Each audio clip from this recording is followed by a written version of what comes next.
Hello everyone, welcome to SPR talks YouTube channel.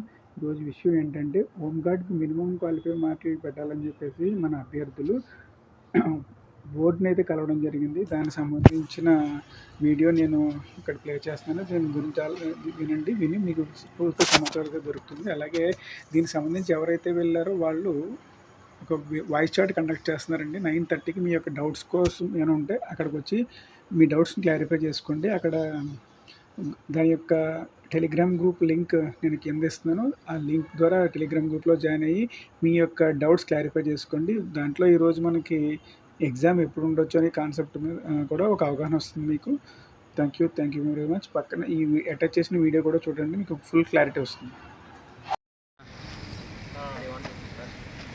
ఇక మనం constable aspirants qualify అయిన వాళ్ళందరూ ఈ విషయం గురించి మీకు తెలుసు.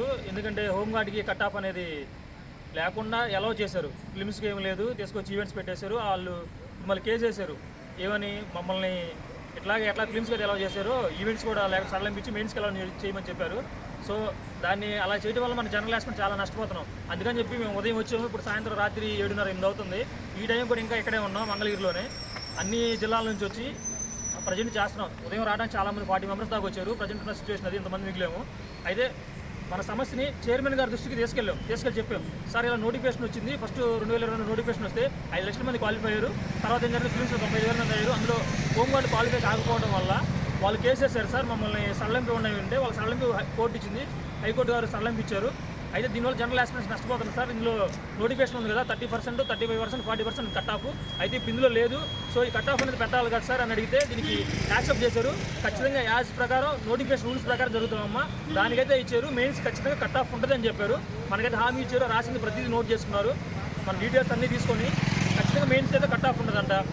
ఒకవేళ ఇప్పుడు కానీ వాళ్ళని యాక్సెప్ట్ చేసినా కానీ తర్వాత రిజల్ట్ తర్వాత అయినా వాళ్ళని రిజెక్ట్ చేసే అవకాశం ఉంది ఖచ్చితంగా అని చెప్పారు. ఎందుకంటే నోటిఫికేషన్ అనేది యాజ్ బోర్డు ప్రకారం జరుగుతుందని, కోర్టు ప్రకారం జరగదమ్మా. బోర్డు ఏదైతే రూల్స్ ఉంటే బోర్డు ప్రకారం జరుగుతుంది, కోర్టు ప్రకారం కాదు.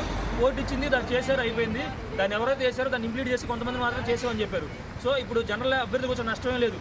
ఇంతవరకు మీ జనరల్ ఆస్పిరెంట్స్ ఎందుకు రాలేదు? ఇన్ని రోజులు 2020 నోటిఫికేషన్ వస్తే మీరు ఇప్పటివరకు ఒక్కరు కూడా ఎందుకు రాలేదని చెప్పి క్వశ్చన్ చేశారు.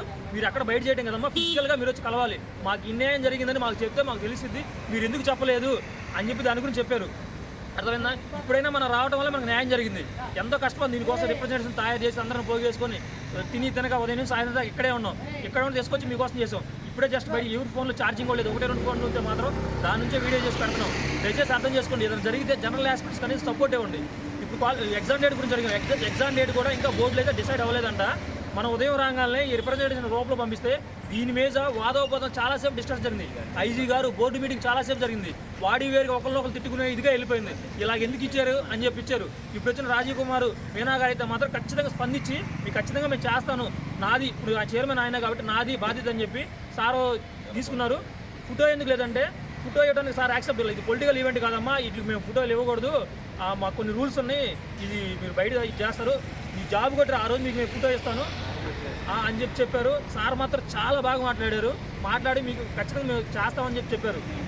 సో మెయిన్స్కి అయితే కట్ ఆఫ్ ఖచ్చితంగా ఉంటుందంట. ఎవరన్నా పాత 60, 70, 80 ఉంది కదా, అదే కట్ ఆఫ్ ఉంటుంది అని చెప్పారు. గుర్తుపెట్టి ఖచ్చితంగా మెయిన్స్ కట్ ఆఫ్ ఉంది. ఇప్పుడు ఎవరైనా హోంగార్డ్ ఎలా చేసినా తర్వాత వాళ్ళు తీసేస్తే ఉందైతే ఉంది. ఇంకోటి ఏంటంటే సుప్రీంకోర్టులో కేసు ఉందంట. ఆ కేసుకి ఖచ్చితంగా బోర్డు ద్వారా వెళ్తారంట.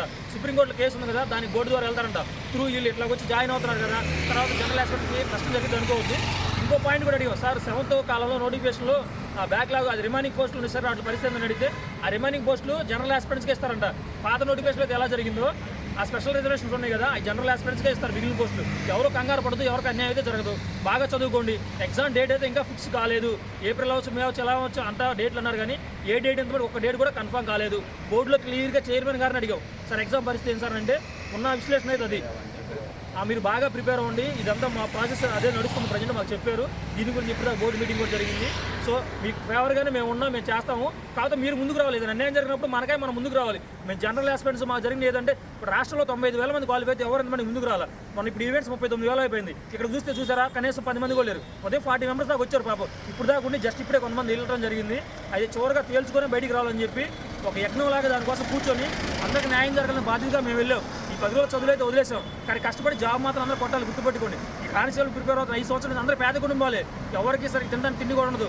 ఈ జాబ్ కొడితే మీ లైఫ్ బాగుండేది. కాబట్టి కష్టపడి మీరు ముందుకెళ్ళాలని కోరుకుంటున్నాం. ఇదంతా మీకోసం కష్టపడి చేసింది, మా క్రెడిట్ కోసం అయితే కాదు. పవన్ కళ్యాణ్ కానీ, గురువు కానీ, ఇక్కడ అందరు పేర్లు చెబుతున్నాను, సాయి కానీ, గోపి అని కానీ, నా పేరు శ్రీను, నల్లూరు శ్రీను, తమ్ముడు కానీ, అట్లా మనోడు కానీ, అందరూ చాలామంది కష్టపడ్డ వాళ్ళు ఉన్నారు కొండలు కానీ. సో గుర్తుపెట్టుకోండి, చాలామంది ఇంకా కష్టపడ్డారు, దీన్ని నాకు సపోర్ట్ చేసిన వాళ్ళు. వెనక ప్రవీణ్ రెడ్డి కానీ, నాకు కానీ రిప్రజెంటేషన్ మనం పంపించారు. అట్లాగే మనోడు గణేష్, అంజీ వాళ్ళ బ్రదర్స్ ఉండడం వల్ల అప్డేట్ ఇస్తూ ఉన్నారు. ప్రతి ఒక్కరు చాలామంది కష్టపడ్డే ఉన్నారు, ఎవరు కష్టపడలేదని అనట్లేదు. కష్టపడ్డ వాళ్ళందరూ థ్యాంక్స్. ఒకవేళ ఇంకోళ్ళు అందరూ కష్టపడ్డారు థ్యాంక్స్. ఇది మాత్రం మనం సాధించిన విజయం, గుర్తుపెట్టుకోండి. మెయిన్స్ కట్ ఆఫ్ సాధించాం మనం, ఖచ్చితంగా ఇస్తామని చెప్పి బోర్డే మనకి ఇచ్చారు, రాసి ఇచ్చారు. ఇది అని చెప్పి మనం తీసుకొని అండర్లైన్ చేసి చైర్మన్ గారే దాని మీద సంతకం పెట్టి రాసి పంపించారు. సో ఖచ్చితంగా మెయిన్స్ కట్ ఆఫ్ ఉంది, ఓకేనా.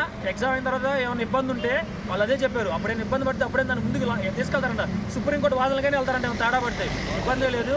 కౌంటర్ ఆల్రెడీ కౌంటర్ వేస్తున్నారంట, ఆ కౌంటర్కి వెళ్తారంట. ఖచ్చితంగా వాళ్ళు కట్ ఆఫ్ పెట్టాలనేది వాళ్ళ డిమాండ్ అంట. నోటిఫికేషన్ ప్రకారం జరగాలి అని చెప్పి వాళ్ళు చెప్తున్నారు. ఇంకోటి ఏంటంటే, అందరూ చాలామంది డిపార్ట్మెంట్లో చాలామంది న్యూస్ తెలియదు, ఇప్పుడే చాలామంది తెలిసింది. అమ్మ తెలిసిన వాళ్ళు అయితే జరగడమే చెత్తగా జరిగిందమ్మా నోటిఫికేషను. ఏం చేస్తాం, తర్వాత వచ్చే తరాలకి ఫ్యూచర్ నోటిఫికేషన్ లేకుండా చేశారు. ఈ నోటిఫికేషన్ వల్ల చూడండి, 5 సంవత్సరాలు మీరు ఖాళీగా ఉన్నారు, ఈ 3 సంవత్సరాలు నోటిఫికేషన్ జరిగింది. ఫ్యూచర్ అనేది నోటిఫికేషన్ లేకుండా, గవర్నమెంట్ జాబులు లేకుండా ఈ కోర్టులు ఇన్వాల్వ్ అవడంలో జరుగుతుంది. ఈమె బయటికి చెప్పకూడదు. ఇప్పుడు బోర్డు ఎగ్జామ్ అనేది ఏదైనా జరిపినా కానీ చేసినా కానీ బోర్డే ఫైనల్ డిసిషన్, కోర్టు కాదు. కోర్టు ఒక జడ్జిమెంట్ ఇస్తుంది మాత్రమే, ఇంప్లిమెంట్ చేసేది మాత్రం బోర్డే, గుర్తుపెట్టుకోండి. యాజ్ బోర్డు రూల్ ప్రకారమే జరుగుతుంది, మీకు ఎవరికి అన్యాయం జరగదు అని చెప్పారు. సో అందరికీ థ్యాంక్స్, ఓకే.